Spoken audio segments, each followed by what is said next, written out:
proyecto dedicado a la divulgación, formación y terapia psicológica. Consulta nuestros servicios en nuestra web y redes sociales. Vamos a ver otras aplicaciones más allá de lo que serían los condicionamientos de las reacciones emocionales o de las respuestas emocionales como acabamos de ver, ¿no?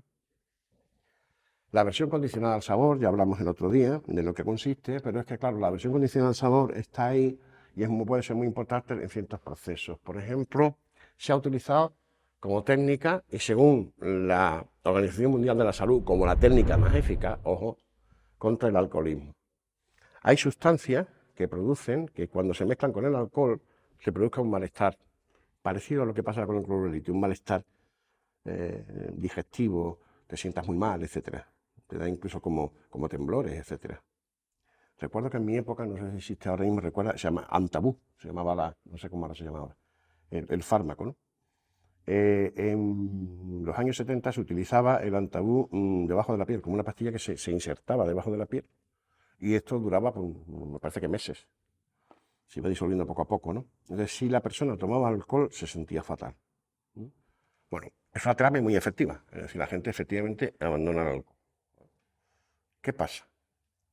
Bueno, primero que claro, que la terapia consiste en que en algún momento hay que dejar de tomar esa sustancia, ¿no? La pastilla se disuelve, se acaba y tal.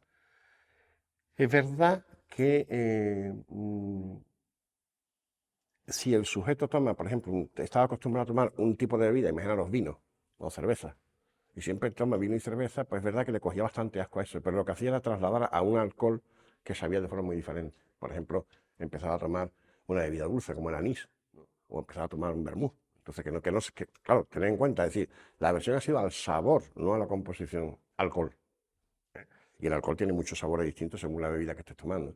Entonces era muy normal que una vez terminado, digamos, la utilización del fármaco, el sujeto desviase, volviese a caer, porque fijaros, el sujeto se reinserta en un ambiente, por ejemplo, si ha ido, en mi época, un porcentaje altísimo de pacientes psiquiátricos, internos y crónicos, eran alcohólicos. O sea, estaban en el psiquiátrico por alcoholismo. Normalmente por alcoholismo que había dado lugar a conflictos sociales, del tipo de que se habían pedido peleas o lo que hubiera dicho, o los vecinos. Pero estaban allí, estoy hablando de los años 70. Y curiosamente esos alcohólicos se les daba de alta y claro, cuando se dan de alta volvían a un contexto a recordar el cual puede dar lugar a respuestas compensatorias, etcétera, tengan más necesidad de beber alcohol y como no eran tontos, no se les apetecía tomar el alcohol de todos los días y probaban con algún otro tipo de bebida que nunca habían probado y volvían a recaer, etcétera. Indiscutiblemente, terapia de alcoholismo, aunque se utilice esta terapia, que es eficaz, insisto, no es lo único que se puede hacer. Si tiene que haber después un apoyo social, grupos de esto, lo que hacen Alcohólicos Anónimos, etcétera, ese tipo de organización. Es decir, hay que cuidar muy mucho la reinserción de la persona alcohólica de nuevo en su medio. Por supuesto, el no probar ningún tipo de alcohol de nuevo, etcétera, y tener grupos de apoyo, etcétera, pues muy bien, ¿no? Pero, digamos, lo que es la aversión al sabor puede utilizarse perfectamente. Insisto, la Organización Mundial de la Salud la considera el método más eficaz de abandonar el alcohol, digamos, por lo menos de forma provisional inicial, para después hacer un tipo de terapia de otro tipo, ¿no? También nos puede explicar, y ojo, no todas las anoresias son iguales, y aquí tendríamos que tener en cuenta algo fundamental, los síndromes clínicos no se parecen en la forma, sino en la función. ¿Eh? No deberíamos de agrupar las conductas en términos formales, sino en términos funcionales.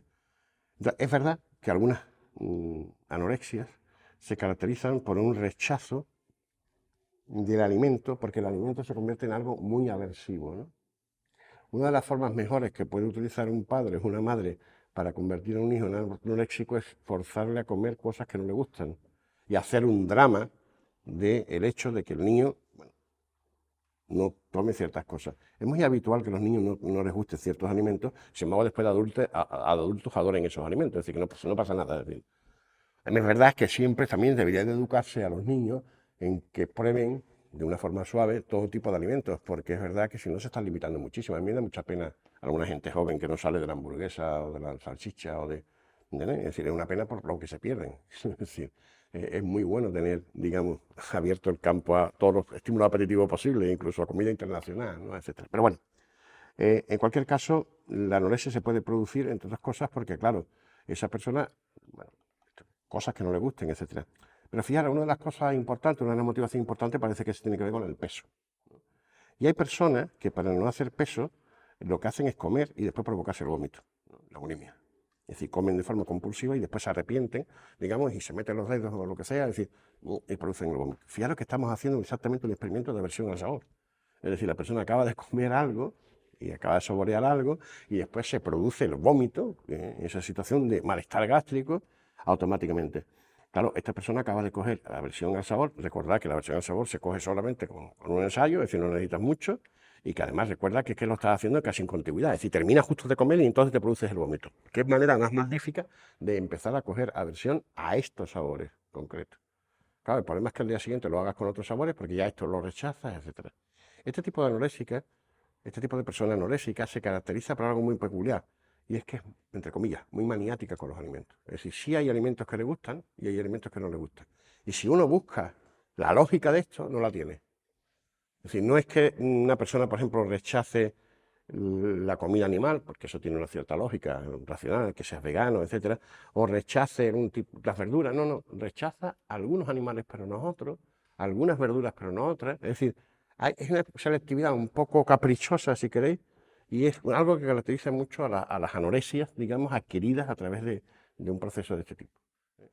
Anorexia precedida de bulimia. Bueno, un tipo de anorexia, desgraciadamente muy extendida, es la que produce la quimioterapia y la radioterapia en los enfermos oncológicos, ¿no? Ten en cuenta que tanto los rayos X, acordaros de los experimentos de García, como el cloruro de litio, es decir, son tóxicos. Casi todos los fármacos que utilizamos en quimioterapia son potentes tóxicos, por eso se caen los pelos, etc. Y bueno, claro, teniendo en cuenta que puede pasar bastante tiempo desde que ingieres un alimento hasta que aparezca el estímulo incondicionado, pues obviamente, por ejemplo, si has desayunado y te haces una sesión de quimioterapia 3 o 4 horas después, puedes perfectamente coger aversión al sabor y absolutamente rechazar esos alimentos que comiste ante la terapia. Como los rechazas, la próxima vez que vas a la quimio, vas comiendo otros alimentos, con lo cual vuelves a comer, vuelves a coger otra ocasión de condicionamiento a otros sabores. Si al principio te rechazaban los dulces y ahora has comido salado, ahora ya también tienes los salados, etc. Hay un momento que se generaliza a todos los alimentos. Y pues una verdad, si es que no tengo ganas de comer, es que me da asco de comer, etc. Bueno, es un efecto de la quimio, ¿no?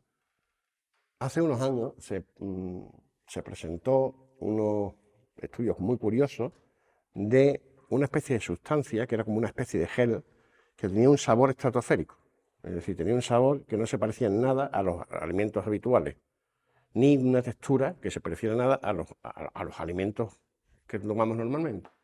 La idea era proteger a esos sabores por este otro que no se podía generalizar, porque, insisto, era un sabor como muy específico, como muy especial, como muy diferente.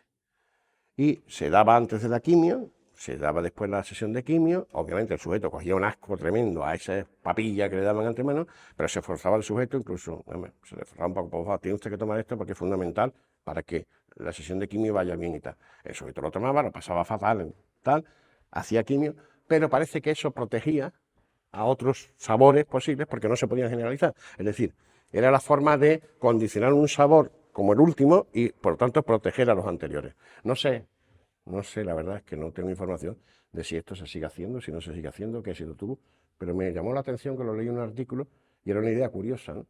Muy curiosa. Bien, en el caso del alcoholismo, vamos a repasar, fijaros, y en todos estos casos hay un EC y un EI. El EC sería el olor y el sabor, las dos cosas son importantes, de la bebida, y el estímulo incondicionado sería el fármaco este que produce el estado de la náusea, ¿no? Como estímulo incondicionado, ¿no? Los resultados que te dicen la mesa es que más del 60% de los pacientes permanecen abstemios después de un año de haberse aplicado la terapia, que es un porcentaje realmente alto y exitoso, ¿no? Aproximadamente un tercio, fijaros, la cosa va cayendo a medida que va pasando el tiempo, a los 3 o 5 años permanecen abstemios. Por lo tanto, es una terapia eficaz, la de la aversión al sabor, eficaz, con sus límites, e insisto, siempre debería de ser reforzada con el tratamiento de la conducta operante, de la aproximación a la bebida, del no beber, del abstenerse, del autocontrol, el grupo que refuerza, etcétera. Todo eso debería tener, no es incompatible con esto, sino complementario de esto, ¿no? Bueno. Esto es lo que hemos explicado de la quimioterapia, la radiación, está exactamente igual. Sean todos bienvenidos a nuestra nueva formación con Santiago Benjumea, grabada presencialmente en alta calidad, avalada con el Certificado Internacional de Análisis de Conducta. Todo lo que necesitas saber sobre psicología del aprendizaje, las respuestas a por qué nos comportamos como nos comportamos, disponible internacionalmente y accesible para toda la vida, cuenta con más de 15 horas de audiovisual, diapositivas, material complementario, con uno de los grandes expertos en habla hispana de psicología del aprendizaje, y además podrás, incluido con todo esto, contar con una sesión virtual online en directo con el propio docente. Tienes toda la información en engramapsicología.es.